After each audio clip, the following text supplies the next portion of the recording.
Good morning children. पिछली कक्षा में मैंने आप लोग को लास्ट चैप्टर जो था रस से भरे रसाल उसको कंप्लीट कराया था और कंप्लीट करने के बाद आप लोग के टेस्ट शुरू थे और टेस्ट में आप लोग को ईदगाह चैप्टर जिसमें जो कुछ भी व्याकरण पोर्शन पीछे दिया था, साथ में विलोम, पर्यायवाची, लिंग, वचन और काल, इन सब का अभ्यास कराया गया। इन सबको भी आप भूलेंगे नहीं, सबको अच्छी तरह से अभी भी याद रखेंगे और बार बार इनका रिवीजन करते रहेंगे, क्योंकि हाफ ईयरली एग्ज़ाम जो होगा उसमें भी सब व्याकरण पोर्शन कहीं से भी आपसे पूछा जा सकता है। इसलिए आपको इन्हें ध्यान रखना है और साथ में चैप्टर्स पिछले जो हैं रस से भरे रसाल, मेरी भी आभा है इसमें, इन सब चैप्टर्स को अच्छी तरह से क्या करना है, रटना है, याद करना है, लिख लिख के इनकी प्रैक्टिस करनी है। अब आपका अगला चैप्टर शुरू हो रहा है जो आपके पाठ्यक्रम में है, उच्च भूमि मिजोरम। क्या नाम है? उच्च भूमि मिजोरम, पेज नंबर 47 पे है। पाठ परिचय। प्रस्तुत पाठ में मिजोरम की उत्पत्ति, वहाँ की जलवायु व लोगों के रहन सहन, रीति रिवाज, संस्कृति, त्योहार और उद्योग धंधों के विषय में जानकारी दी गई। मिजोरम के बारे में बता रहे हैं कि किस तरह से इसका जन्म हुआ, उत्पत्ति के विषय में, वहाँ की जलवायु, तापमान किस तरह का है, वहाँ के लोगों का रहन सहन, खान पान, पहनावा किस तरह का है, किस तरह का जीवन जीते हैं, किस तरह के रीति रिवाज हैं, किस तरह की चीज़ें, शादी ब्याह, मुंडन और सब संस्कार किस तरह से वहाँ पर होते हैं, संस्कृति किस तरह का वहाँ पे कल्चर है, किस तरह का उनकी सभ्यता है, किस तरह के त्यौहार वो मनाते हैं, और उद्योग धंधों किस तरह के छोटे छोटे उद्योग धंधे वहाँ पर होते हैं, जो जो चीज़ें पैदावार होती हैं अधिक मात्रा में, उन सब के किस प्रकार से घर घर में छोटे छोटे उद्योग धंधे वहाँ पे होते हैं।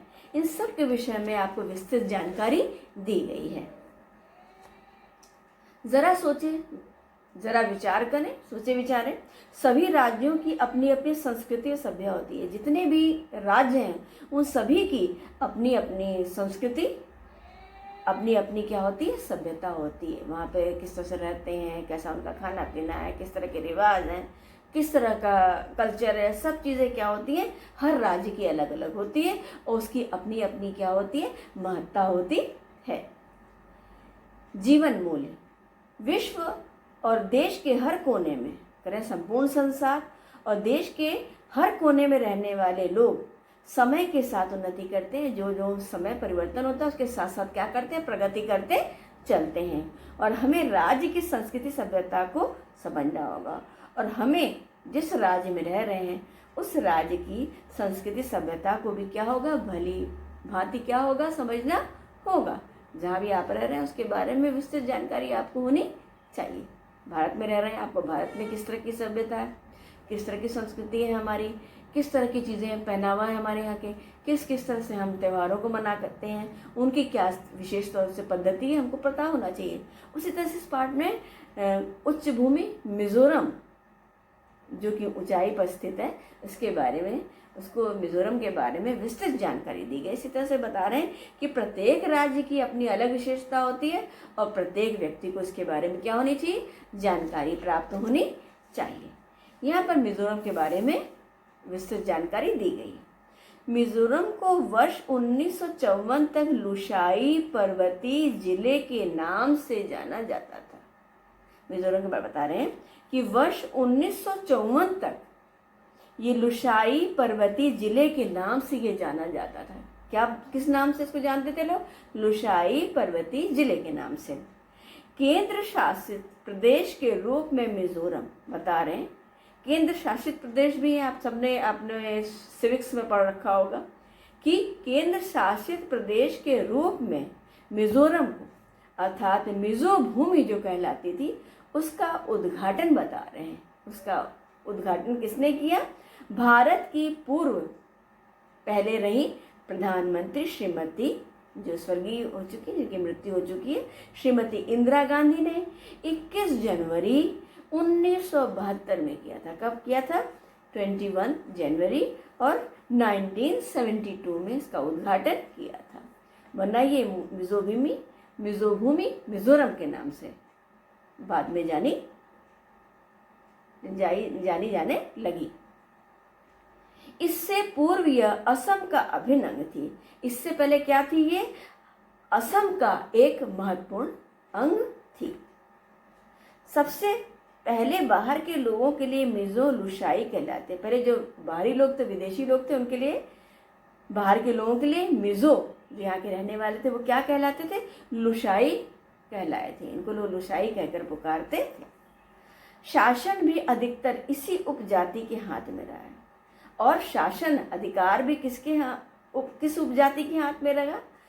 लुशाई। सबसे पहले बता रहे हैं कि बाहर के लोगों ने इसे मिजो लुशाई कहलाते थे यहाँ के लोग, और शासन भी अधिकतर इसी उपजाति के हाथ में रहा। मिजो का अर्थ है उच्च भूमि के निवास। मिजो का बता रहे हैं शाब्दिक अर्थ है उच्च भूमि के रहने वाले, उच्च धरती पर निवास करने वाले, मिजो का अर्थ है। मिजोरम क्षेत्र में लुशाई पहाड़ियाँ। अब बता रहे हैं मिजोरम जो क्षेत्र है, इसमें तमाम लुशाई पहाड़ियाँ चारों तरफ फैली हुई हैं। बहुत ही सुंदर प्राकृतिक दृश्य वहाँ का है। पहाड़ियाँ बहुत ऊंची नहीं है, पहाड़ियाँ जो है बहुत ऊंची नहीं है, लेकिन रहती हैं सदा हरी, और हमेशा क्या रहती हैं? हरी भरी रहती हैं। यहाँ की प्रकृति बहुत मनोरम है। यहाँ की प्रकृति, नैसर्गिक सुंदरता जो है, नेचर के बारे में बता रहे हैं, यह बहुत ही सुंदर है, मन को लुभाने वाला है। गर्मियों में न अधिक यहाँ पे गर्मी होती, न गर्मी में बहुत अधिक गर्मी से लोग बेहाल हैं, और न सर्दियों में अधिक, और न सर्दी के मौसम में बहुत अधिक सर्दी होती है। अर्थात तापमान ऐसा रहता है कि जो सहने लायक हो। न गर्मी में ज़्यादा गर्मी से पीड़ित है, न ठंड में बहुत अधिक ठंडक से। इस क्षेत्र में 22 शहर और 699 गांव हैं। इस क्षेत्र में बता रहे हैं मिजोरम में क्या है? 22 शहर बसे हुए हैं और 699 क्या है? यहाँ पर गांव स्थित हैं। यहाँ विदेशी वनस्पति, यहाँ पे विदेशी बाहरी बता रहे हैं, तमाम वनस्पतियाँ हैं, पेड़ पौधे हैं और जीव, और तमाम जीव हैं। बांस के जंगल हैं, कलकल करते खूब बहते हुए झरने हैं यहाँ पे जो सौंदर्य अपना बिखेर रहे हैं। खूबसूरत धान के खेत हैं, खूब सुंदर धान के खेत हैं, चारों तरफ हरियाली है, और सभी प्रकृति प्रेमियों को क्या करते हैं? अपनी तरफ खींचते हैं, आकर्षित कर लेते हैं। छिमतुईपुई राज्य में बहने वाली सबसे बड़ी नदी है। बता रहे हैं छिमतुईपुई राज्य में बहने वाली क्या है? सबसे विशाल बड़ी क्या है? नदी है। मानसून के दौरान जब पानी बरसने का मौसम आता है तो उस समय क्या होता है? यहाँ भारी क्या होती है? वर्षा होती है। यहाँ डंपा वन्य जीव अभयारण्य है। यहाँ पे डंपा नाम का वन्य जीव जानवरों को के लिए अभयारण्य सुरक्षित वहाँ पे है, वन है। खौगलुंग वन्य जीव अभयारण्य है, और खौगलुंग नाम का ऐसा वन जो कि आरक्षित है, सुरक्षित है जीवों के लिए। इस तरह के हमको देखने को सुरक्षित क्या है? जंगल यहाँ पे देखने को मिलते हैं, जिनका क्या नाम है? डंपा वन्य जीव और खौगलुंग वन्य जीव। यहाँ पे आरक्षित वन है जिनका संरक्षण होता है। इस तरह के वन यहाँ पे क्या है? देखने को हमें मिलते हैं।